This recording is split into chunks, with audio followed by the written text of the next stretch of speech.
Hi, this is Kevin Kraut. My topic today is about the faith of the persecutors of the prophet Joseph Smith by N.B. Lundwall. This book itself kind of originated under an interesting story. N.B. Lundwall was a member of the reorganized church, the church that was back in Missouri, kind of from the Joseph Smith family. He came out west to kind of prove the Brighamites wrong, and he was allowed to go in the records and search things and saw things that the church had out here in the Rocky Mountain Vatican that they didn't have anywhere else. And so he actually got in and started studying this. And when he found out about plural marriage, that Joseph really did live plural marriage, there were other families, other things, and that there was a lot of plural marriage that was taught under the cuff, and he actually saw the records and saw the documentation on that. He pretty much changed. He came out to the church. He joined the LDS church in Salt Lake City. He was a very spiritual, very devout man. And I loved him. I met him. He actually almost died in my mother's arms. And what the Fate of the Persecutors is about, it tells stories that are incredible stories. He has people that do affidavits. They write and they sign things. And an affidavit is a statement of truth, things that they saw, they witnessed, they have a notary sign it. And so there are all kinds of stories about of what happened to those who persecuted Joseph Smith and the remarkable things of it.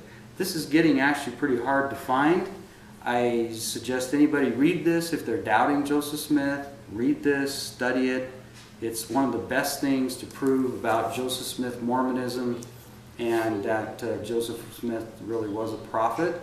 He did have prophetic gifts. There were things that were given to him, and that's kind of the interesting part of the story. However, when I was a little teeny kid, he lived in Salt Lake City, and he had this kitchen that was kind of interesting. And in the kitchens in those days, they had a little stairway that went up upstairs. I don't know why they built stairways inside kitchens, but it kind of went up in kind of a little curve and went up. So I was always kind of fascinated by that. And I got up and I came in. It must have been around 4 or 5 in the morning or something anyway.